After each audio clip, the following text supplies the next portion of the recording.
I opened a credit card to pay mom's medical bills, then saw my brother's kids arrive by helicopter at a $14,000 party. When I asked who funded it, he smirked. Your card did. I just smiled. Until mom pulled out the bank envelope with my name on it. I'd always been the steady one, the son who fixed things, until the day my own brother flashed my credit card, the one I'd opened for my mom's medical bills, to pay for a $14,000 helicopter party. That was the moment I knew I wasn't just being helpful anymore. I was being used, and something inside me finally snapped. My name's Caleb, I'm 31, and I've always been the fixer. The older brother, the one who cleans up messes instead of making them. I own a small car wash off Route 9, for Bays, a vacuum station. I'm usually there before the sun even thinks about rising, counting quarters like they're little prayers, knowing my regulars by the rumble of their engines. Most people think owning a car wash is easy money. Let me tell you it's not. It's hoses freezing solid at 5 a.m., pumps hissing like angry snakes, and foam cannons that decide to quit on a busy Saturday. Growing up, my role was to be helpful and, at the same time, practically invisible. My mom used to say I was born serious. My dad, he only really spoke up if it involved sports. Then there's my younger brother, Mason. He's the golden child. Loud, flashy, always landing himself in some kind of trouble. But somehow, everyone rushes to catch him like he's a falling chandelier. I remember once, when we were kids, Mason put a fork in the microwave and broke it. My mom just laughed it off, saying, he's curious. A few weeks later, I accidentally melted a plastic cup, and she just sighed. Caleb, you know better. I learned pretty quickly how to take a joke, and more often, how to be one. Lately, though, mom hadn't been laughing much. Her voice had started to get thin, like someone was slowly turning down her volume. It was all appointments and waiting rooms that smelled of lemon cleaner, and, honestly, fear. I drove her to scans before sunrise, when my bays were still empty. I'd bring a thermos of coffee, a pack of crackers. She'd call me steady, and man, I clung to that word like it was something tangible. The day before everything went sideways, I was elbow deep in Bay 3, unclogging a drain, the fumes burning my face. My phone kept buzzing in my hoodie pocket. Remember to swing by? Soup day, mom texted. I swear, just reading that calmed me down. Soup day meant normal. I showed up with a grocery bag of rolls, the kitchen thick with the smell of chicken broth. Mason was already there, leaning against the counter in some designer hoodie, talking into his phone about a brand collab. He just waved without even looking up. Mom hugged me, but it felt like she was saving her breath. You look tired, she said. Working too hard. Slow season, I lied. Pipes hate me. She'd scared. Pipes don't hate you, Caleb. They just need you. That's how she talks, like the objects in our lives are moody toddlers. We ate in the living room, the TV on low, Mason still giggling at his phone. Mom asked about the car wash, so I told her about some guy who used 8 minutes of high-pressure rinse to blast mud off his boots. She gave a weak smile.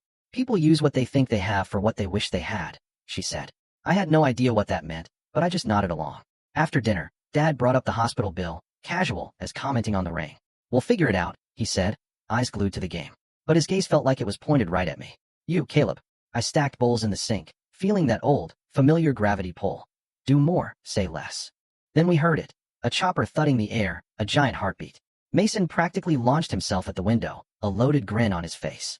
That's tomorrow's test flight, he declared. Wait till you see the video. Test flight for what? I asked. He just winked. You'll see. Mom laughed, a quick, thin sound, then coughed.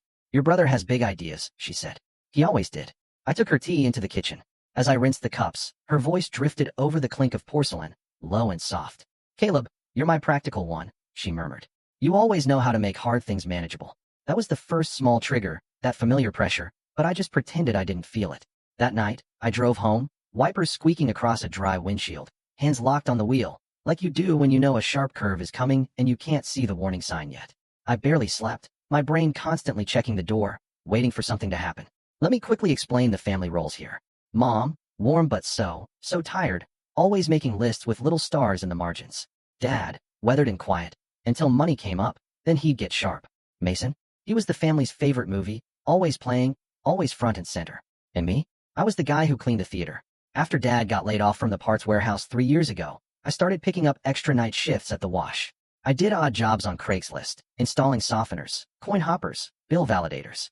I learned that if you bring the right socket set and say my guy a lot, you can convince anyone to pay cash. Money wasn't easy, but it moved as long as I did. Every month, I'd slip Mom $400 for groceries. She'd always pretend not to notice, just saying, you always bring something, staring at the envelopes like they were shy animals. Mason, on the other hand, brought excitement. New shoes, a drone. Last summer, he started a YouTube channel where he filmed kid experiences, calling it a brand. It's about creating moments, Caleb, he'd tell me. You can't measure that in quarters. He'd say quarters, like it was a punchline. Meanwhile, my car wash literally runs on quarters. A petty part of me made a mental note when the first medical bill hit our mailbox like a brick. I opened it at Mom's kitchen table while she sat there, folding dish towels into perfect, silent rows. $6,412.17. That .17 just gnawed at me. It made the number feel like it could argue back. Mom kept smoothing the same towel, over and over. "We'll call," she said softly. "They do payment plans. They also do interest," I pointed out, my voice flat. She looked so small in that chair. "Caleb, I hate this." "I know," I said. "Let me try something." I drove straight to the bank. The manager, a guy with a perfectly parted side part and a sign on his desk that proudly declared, "We're in this together," flashed a practiced smile. I opened a new credit card, one with a zero-interest promo. Stupid, I know, but it felt like a bridge. Bridges are good, I told myself. You walk across them, you don't live on them. I went back to the wash, propped the office door open with a bucket while the dryer cycled. I called the hospital, gave them the card number. $3,000 down. "We'll send a receipt," the woman said, like she was wrapping a gift. I hung up and just stared at the flickering blue light of the coin counter on the wall. This would work. I just had to keep moving.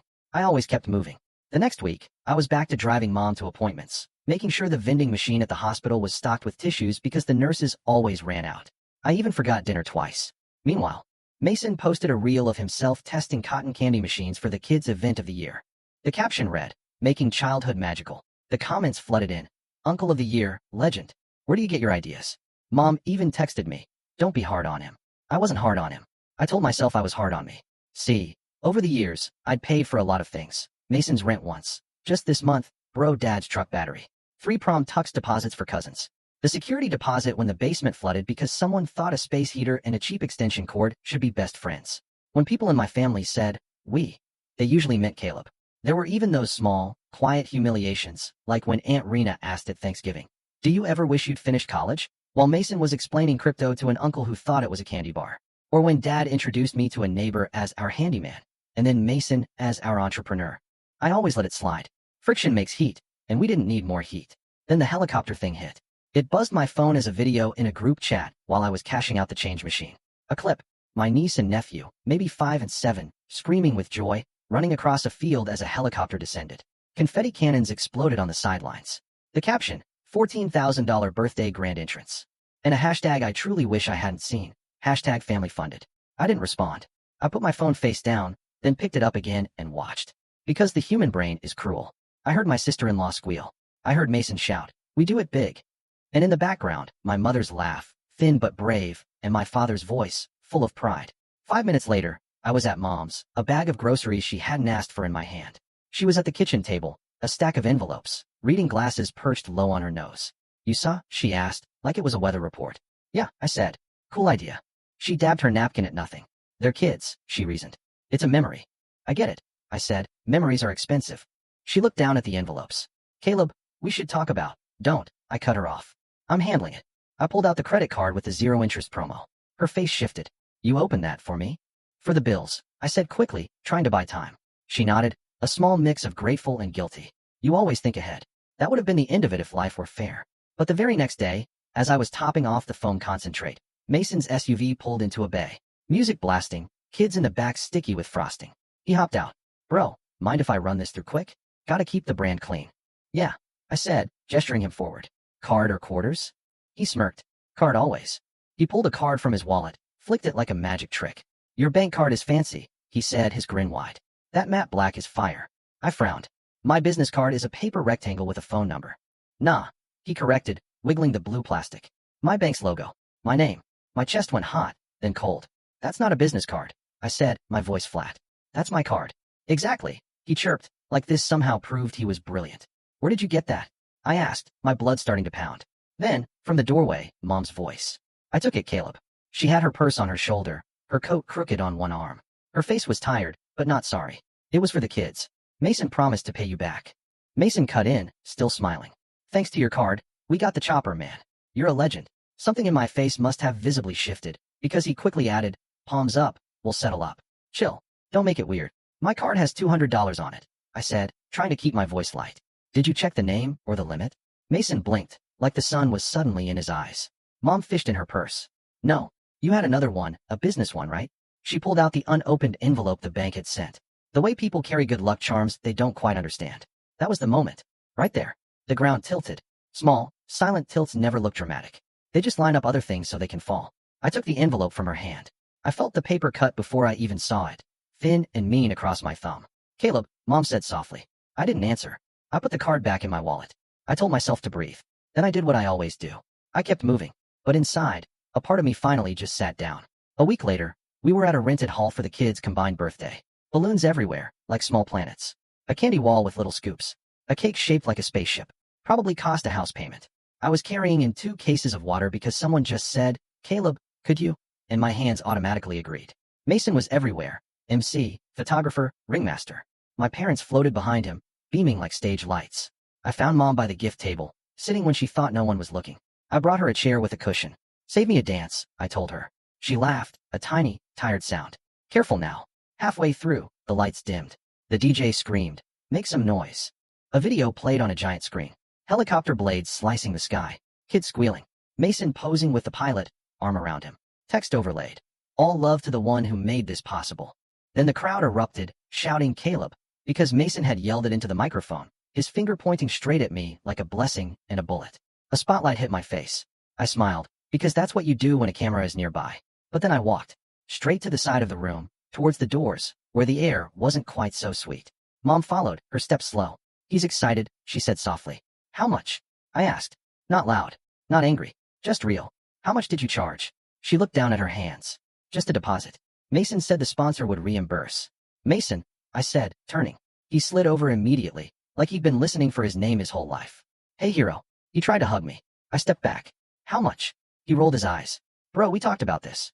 It's fine. How much? I repeated, a steel edge to my voice. He sighed, big and dramatic. Okay, $14. 100. I asked, already knowing. 1,000. He finished, like it was a punchline we'd all laugh at later. The music kept pounding. People kept cheering around us, like we were in a commercial. I could smell sugar and fuel and the weird, rented linen clean scent of the hall. No, I said. He blinked. No what? No. I repeated, my voice steady. No more. No more charges. No more will settle up. No more pretending any of this is normal. He laughed, genuinely shocked. Bro, relax. Dad's voice cut in from behind him, already laced with annoyance. Caleb, don't make a scene. I turned slowly towards my father. You want to talk about scenes? A helicopter landing at a kid's party is a scene. It's a memory. Dad snapped, his jaw tight. Family takes care of family. Family asked. I shot back, and family took. Mom put a hand on my arm. Caleb, we were going to. I shook my head. Stop. I opened that card for your medical bills, Mom. Not this. Mason's smile vanished like someone had hit a switch. So, you're going to put a price on your niece and nephew's childhood? That's dark, man. I looked at him for a long, quiet second. Then I said, quiet. This isn't about revenge. This is about closure. He laughed again, high and disbelieving. Closure? Over a party. Over years, I corrected. Over being the wallet with legs. Dad stepped closer, his voice low and dangerous. Don't disrespect your mother in public. I'm trying to protect her, I said. From interest rates. And from you. A cousin appeared, sensing drama, their phone already tilting towards us. I could feel the moment calcifying into a story other people would tell wrong. I took a deep breath. I kept my voice level. Here are my boundaries. The card is now locked. I've canceled the auto pays. I will cover the hospital balance that I authorized, and nothing else. If you spend on that card again, I will file fraud. Because it is fraud, Mason. If you want to run an event, run it. If you want to run a bill, run it through your own name. Mason's mouth fell open. You wouldn't. I already did, I said, holding up my phone. Locked it 15 minutes ago in the parking lot.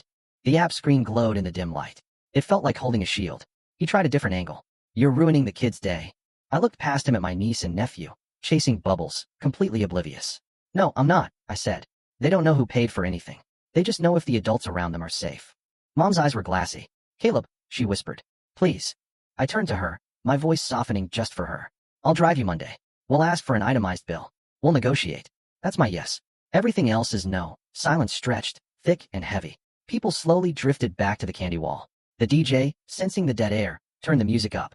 Mason blinked a few times, like he was trying to reboot.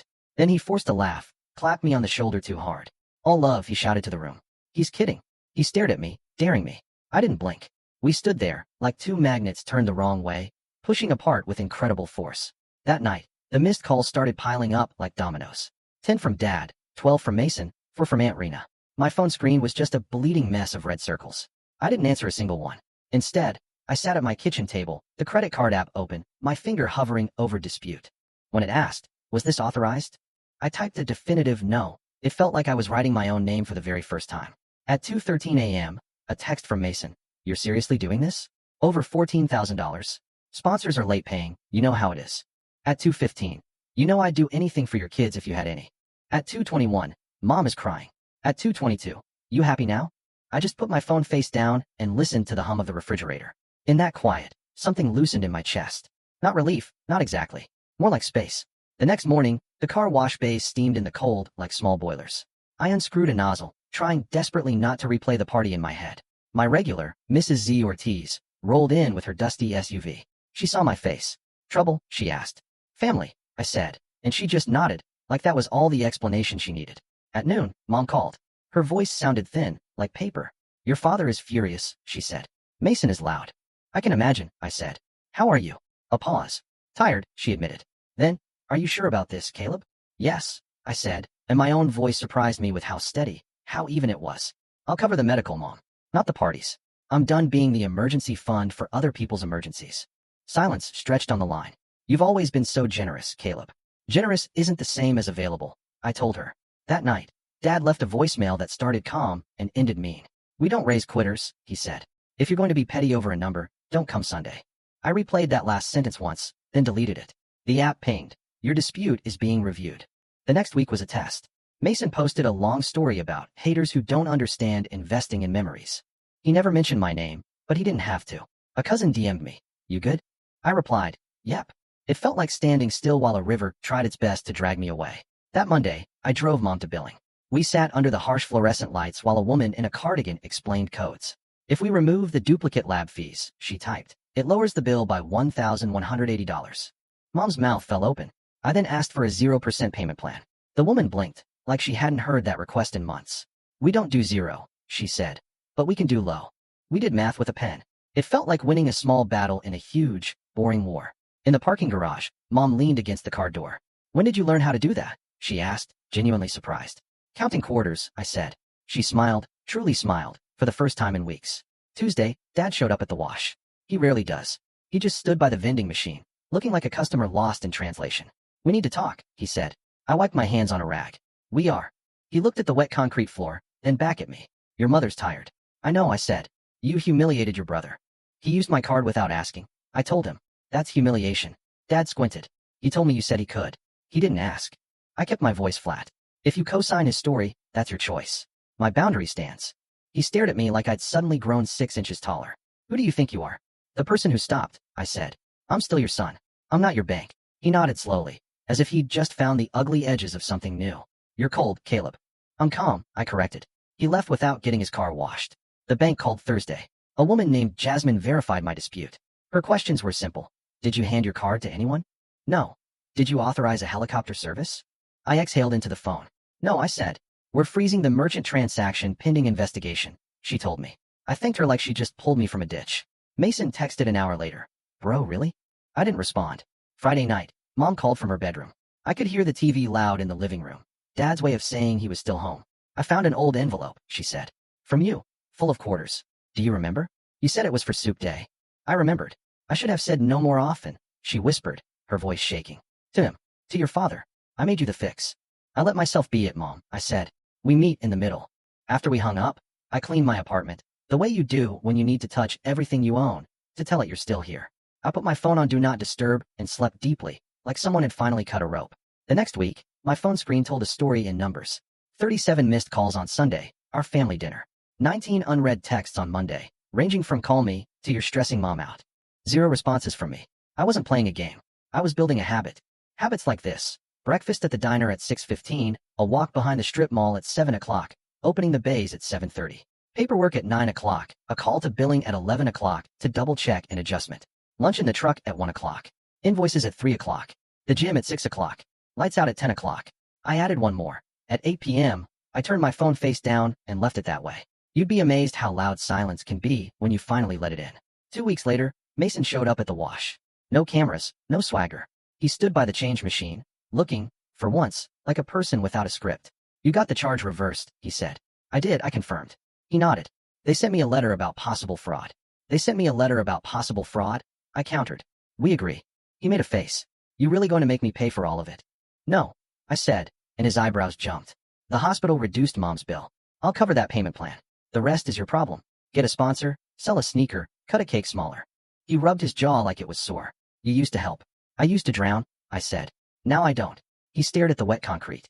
Mom's mad at me. Mom's scared, I corrected him. There's a difference. He looked up, his eyes shiny. You always talk like that. Like you know the right words. I know what I'll do and what I won't, I told him. He sniffed, then let out a small, hollow laugh. You're really not coming Sunday? Not until people talk to me like I'm a person, not a wallet. He nodded slowly, then shrugged. You do you, man. He left. I watched his tail lights until they disappeared. That night, Mom texted just 3 words. Miss you steady. I typed and erased 4 different replies. Finally, I just wrote, Monday at 9 o'clock. I'll pick you up. She sent a heart emoji. It felt like a non-expensive memory that still counted. Closure isn't fireworks, you know? It's a pencil line you draw, and then redraw, until your hand learns the shape. It's the first time you don't answer a guilt call, and the world doesn't end. It's a hospital bill on a payment plan that actually shrinks. It's a Saturday where the bays stay busy, and no one needs your last $20 because you stopped giving it like a reflex. Mom and I met with billing twice more. We paid $300, then $300 again. I watched those numbers slowly turn into less. She watched me talk to people like the world wasn't on fire. In the car, she said, You're good at this. So are you, I replied. You raised brothers. She smiled and looked out the window at the ordinary, endless sky. Dad sent one more voicemail. Your mother says you're helping at the hospital. That's good. Then, after a pause, a little softer. That's good. He still doesn't like the word boundary. He'll get used to it, or he won't. That's not my job anymore. Mason pivoted to smaller parties, a backyard circus, a puppet show. He even posted a video about sustainable wonder, which actually made me laugh, in a non-mean way. He hasn't apologized the way they do on TV, with a big speech and a hug. He apologized by not using my name as a password anymore. I'll take it. I changed small things. I moved the family group chat to muted. I set a monthly mom budget in my notes, with a clear line that says medical only. I even put a sticky note on my fridge that just says, no new cards. It looks silly, but it works. I also started saying yes to things that aren't rescue missions. Yes to coffee with a neighbor who told me her Corolla makes a squeak I could probably fix. Yes to closing early one Thursday to play pickup basketball with guys who only know me as Caleb Corner 3. Yes to sleep. It feels like such a luxury when you've spent years sleeping with your shoes on. I don't hate my family. I don't love what they expect. And both of those things can absolutely be true. The kids still send me crayon drawings with soap bubbles stuck to the paper because they think my job is magic. And sometimes it really is. The other day, a teenager was spraying his dad's dusty pickup, grinning like he'd just learned a secret. I handed him extra quarters and said, keep going. This story doesn't end with anyone getting cut out of a will or a helicopter exploding in a blaze of glory. It ends with a car wash owner learning how to keep his own water pressure. It ends with a simple sentence I say out loud in my empty kitchen before I answer the phone. I don't owe anyone my peace.